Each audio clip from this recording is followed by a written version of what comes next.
우선 어디까지나 이 이야기는 지극히 제 개인적인 생각이라는 것을 미리 밝혀두겠습니다. 한낱 개인의 엉뚱한 추측일 뿐이라는 걸 다시 한번 상기하시고 들어주시면 감사하겠습니다. 그럼 시작해보겠습니다. 일단 카드가 7장입니다. 카드가 7장인 부분에 대한 해석부터 들어가야 되겠죠. 우선 두 가지 경우로 나눌 것 같은데, 첫 번째는 감독까지 포함한 구성 멤버를 뜻한다. 두 번째는 신생팀에 대한 어드밴테이지로서 라인업을 7명까지 꾸릴 수 있는 베네핏을 준 거다 라고 생각할 수가 있겠죠. 엔트리를 7명까지 늘린 부분에 대한 가능성도 높은 게, 처음에 개맨저스에게 용병이라는 시스템을 도입시켜 주려고 했을 때 그때 살짝 이야기했던 디테일입니다. 기존의 6명 중에 1명을 빼고 용병 1명을 받는 게 아니라 본인의 원래 팀이었던 멤버 그대로 유지하되 거기에 플러스 1 추가로 해가지고 용병을 뛰게 해주는 이 시스템, 그렇게 생각해보면은 전력이 부족한, 그리고 이제 막 창단하는 창단팀에 대한 어드밴테이지로 용병 시스템의 개념을 도입해서 엔트리 한 자리를 더 늘려주는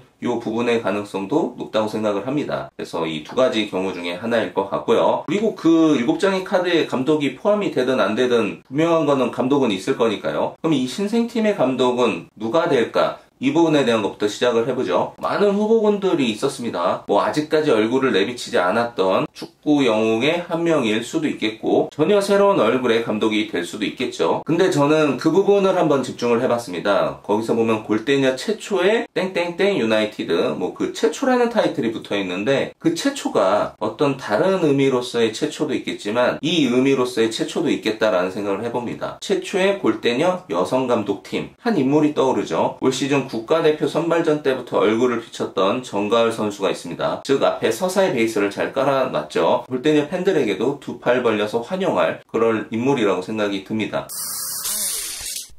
근데 그 누가 오더라도 사실은 그 감독이 누구냐라는 포커스보다는 어떤 구성 인원들로 채워지고 어떤 팀으로서 공개가 되느냐, 이것이 훨씬 중요합니다. 6장 내지 7장의 카드의 인물이 다 누굴까, 그렇게 디테일까지 맞춰가면서 한 장 한 장 다 맞추기에는 너무 어려운 상황이니 그냥 크게 열어두고 요런 얼굴들은 있을 수 있겠다, 그런 측면으로 접근을 해서 생각나는 사람들을 한 번씩 이야기해보도록 하겠습니다. 이걸 보자마자 가장 먼저 생각이 들었던 인물은 바로 문민정 선수. 이번 개벤저스의 경기에서 김혜선님이 돌아왔죠. 그렇게 해서 복귀를 알리는 부분에 대한 이야기는 담았는데, 간단하게나마 영상 편집까지는 아니더라도 문자 형식으로서의 어떤 자료 화면으로라도 마지막 작별 인사를 언급을 해주기 마련인데 이번에는 전혀 없었어요. 이게 그러면은 끝이 아니구나, 이 문민정 선수를 다른 형식으로 볼 수 있지 않을까? 근데 마침 제12팀이 창단을 한다, 여기에 자연스럽게 문민정 선수가 합류할 수도 있겠구나 까지 확장이 된 거죠. 일단 문민정 선수의 그 축구 실력적인 부분이 너무 아쉬워요. 골대녀 제작진 입장에서도 이 부분이 많이 아쉬울 겁니다. 그래서 이 문민정 선수 한번 생각해 보겠고요. 그리고 이와 더불어 또 생각나는 선수 하나가 있었는데, 갑작스럽게 소식을 전했던 액션이스타의 이주연 선수의 하차였습니다. 이게 또 하차라고 말하기에도 애매한 게 굉장히 명확하게 뚜렷하게 말해주지 않았거든요. 정서적으로 생략되어지는 부분들이 있었어요. 그냥 너무나 생뚱맞게 자막 한 줄로 처리를 했습니다. 이 문민정 선수와 함께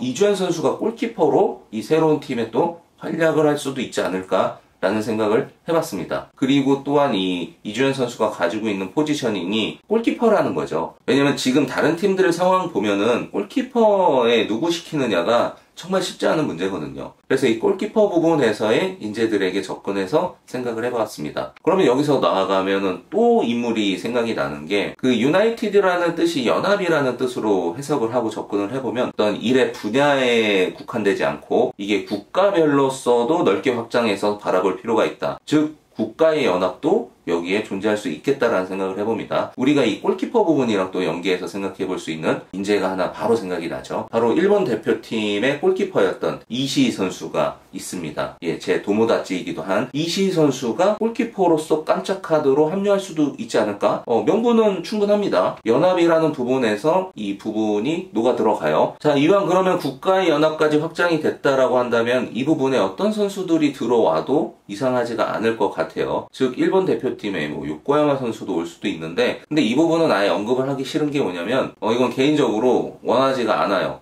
아무리 생각해봐도 정말 선출이 들어오지 않는 이상 현존하는 이 아마리그, 그것도 국내 말고 일본까지 통틀어도 뭐 마지막급의 실력자를 대체할 수 있는 유일한 사람은 요코야마밖에 저는 없다고 생각을 해요. 그래서 요코야마 선수가 이 청단팀에 합류하는 것보다는 무조건 지금 아나콘다의 위도로서 활약을 하고 있어야 된다.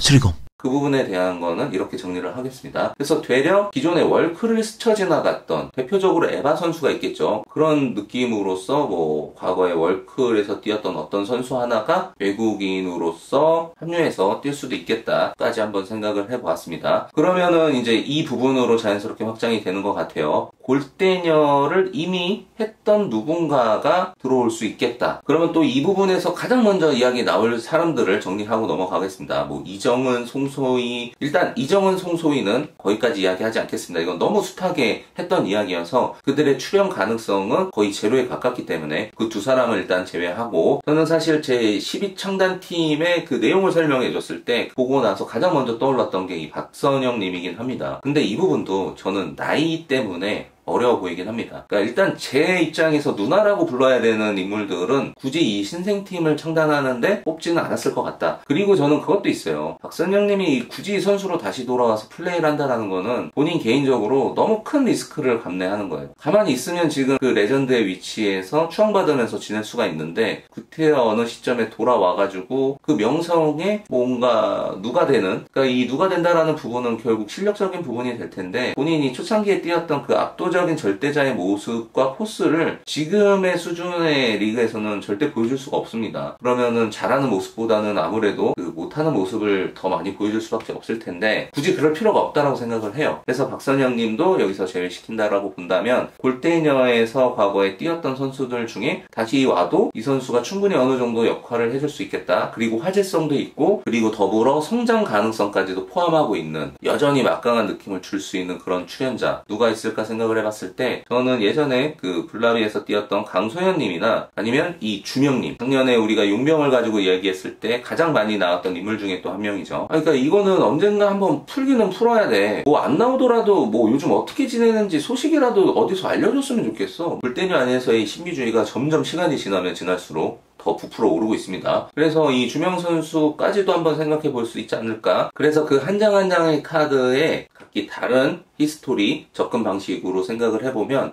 정말 재밌는 것 같아요. 그 누가 나오더라도 와, 그럴 수 있겠다 이런 생각이 드는 거죠. 그랬을 때 저는 가장 중요한 거는 사실 이 에이스의 존재일 것 같습니다. 어쨌든 강력한 에이스 한 명은 무조건 있을 것 같다. 그런데 이 선수는 다소 그렇게까지 유명하거나 인지도가 있지 않을 수도 있을 것 같아요. 그래서 되려 이 선수 하나의 존재를 커버하기 위해서 한 시대를 풍미했던 어떤 레전드급 인물이다 라는 부분을 포함시킨 것 같아요. 그래서 그 남은 자리의 카드들을 생각해보면 운동 분야에 은퇴한 선수, 하지만 우리가 모두 그렇게 익숙한 네임드급까지는 아닌, 그러니까 굉장히 큰 인지도를 갖고 있지 않은 축구 실력으로서의 에이스 한 명이 있을 것 같고요. 이것을 보완하기 위해서 엄청난 인지도를 갖고 있는, 그냥 얼굴만 보면은 누구나 알 법한 선수 하나가 또 포함되어 있을 거다라고 생각을 해봅니다. 그래서 모든 선수들이 다 한 시대를 풍미했던 유명한 선수들로만 구성하기에는 축구를 해야 되잖아요. 이들이 모여가지고 뭐 공연을 한다거나 무대를 보여준다거나 이런 거면 모르겠는데, 이들이 모여서 결국 축구를 해야 된다라고 한다면 이 강력한 에이스 한 명은 무조건 존재할 수밖에 없을 것이다. 그래서 다른 인물들보다 이 논리로서 이 두 장의 카드,